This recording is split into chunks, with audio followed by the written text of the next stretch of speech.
Assalamualaikum. A very good morning to my dear students and welcome back to your biology class, and this is your biology teacher again from United Public School. So students, in our last class we have seen how the food is passed from esophagus to the stomach by the movement of peristaltic movement, remember? And in stomach the food is in semi-solid condition, which is called chyme, right?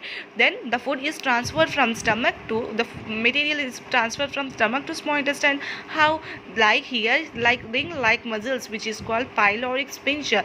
What they do, they relax to open the passage here in the sense direction into the small intestine. So these sphincters, they relax, they form a passage from stomach to the small intestine to transfer the food materials into it. Here this sphincter, what they do, they are responsible for regulating the opening of passage, and the small quantities of food materials may pass through the small intestine at a time. Okay, so what happened in small intestine? It is the largest part of alimentary canal. As you can see in this diagram, this alimentary canal in this, the small intestine taking a large part, a huge part. So the small intestine is very large part of alimentary canal. And in small intestine, the central part, which is called as proximal part, the central part is called duodenum, and it is a side of digestion of carbohydrate, proteins and fats, CPF, which means carbohydrate, proteins and fats. So in this part, this digestion of carbohydrate, proteins and fats takes place. Then what this small intestine do? It receives the secretion of liver and pancreas. So this some secretion is secreted by the liver and pancreas. So this small intestine receives that secretion, and this secretion gives the internal condition of intestine. The internal condition of intestine, the secretion provide them to gradually, slowly it becomes a basic and alkaline in nature. Okay? So this secretion helps in gradually changing this internal condition to a basic and alkaline one.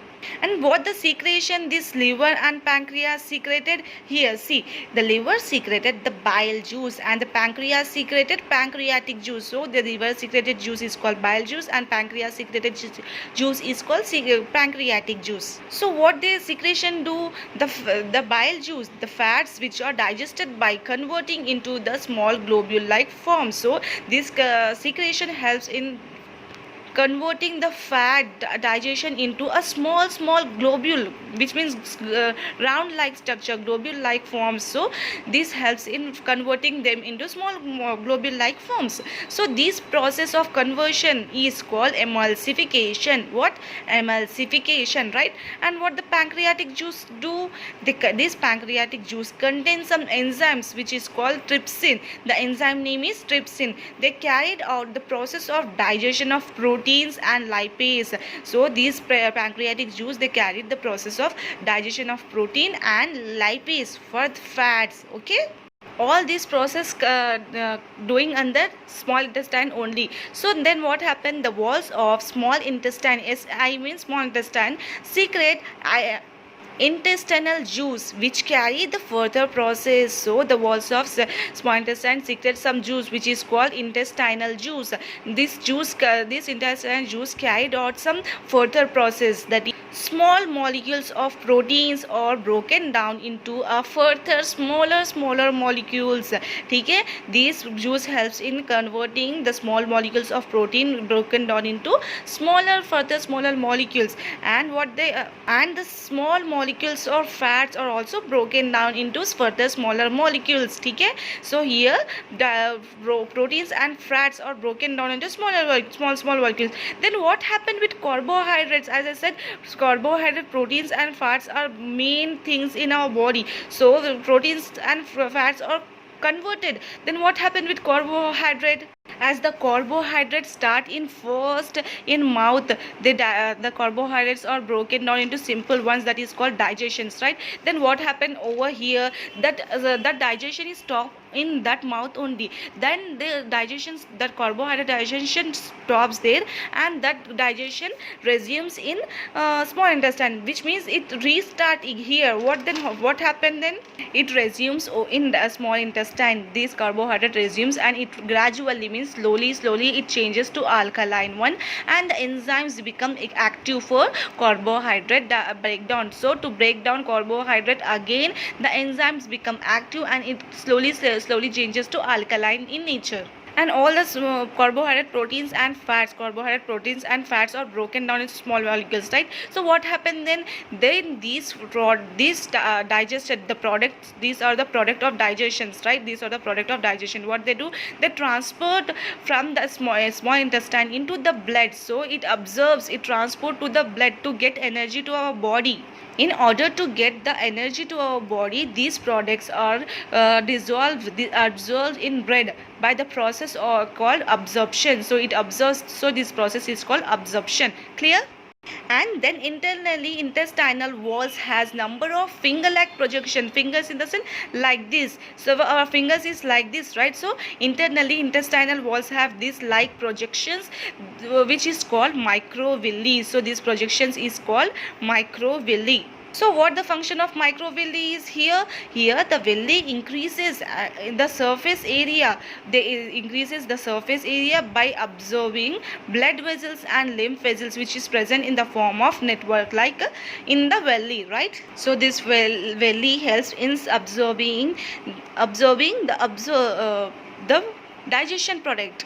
So blood vessels and limbs are present in the form of network like in villi only. The network like forms they are present. So after observing these products, digestion product observing first in villi, right? After that it sends to lymph vessels and blood vessels. So the remaining material which is present, right, they are sending to the lymph vessels and blood vessels which is present in villi. Still we are in small intestine only, students. So maximum absorption of food is done in the small intestine only. Maximum absorption are done in small intestine, and then rest passes, the rest material which is undigested, it is passed into the large intestine.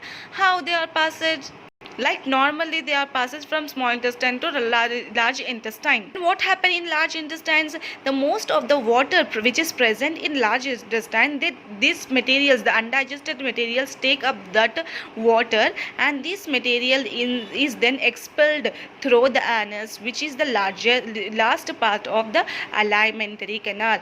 Through what they do, they absorb the water, and this is the undigested material is sent from the large intestine to the last part, that is anus. Okay, so this passage of undigestion material from the body by the way of anus, so this process from large intestine to anus, the passage which is presenting to the undigested food materials are called defecation. Clear?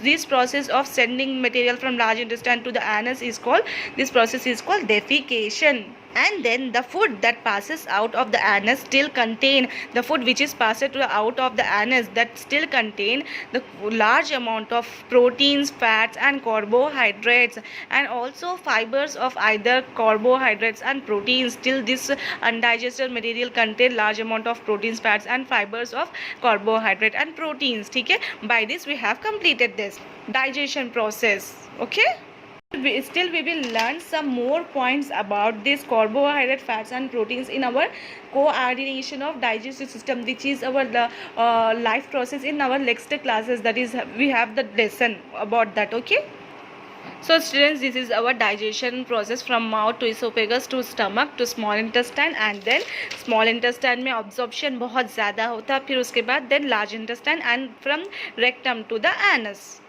So students, by this we have completed our nutrition in human beings. Okay students, your today's homework was, today's assignment is, here we have a flow chart of human digestive system in your test book. So draw this human digestive system flow chart as your assignment of today's. Okay, draw this diagram and submit in your groups to the students. This is your homework of today's class. Thank you students, have a nice day.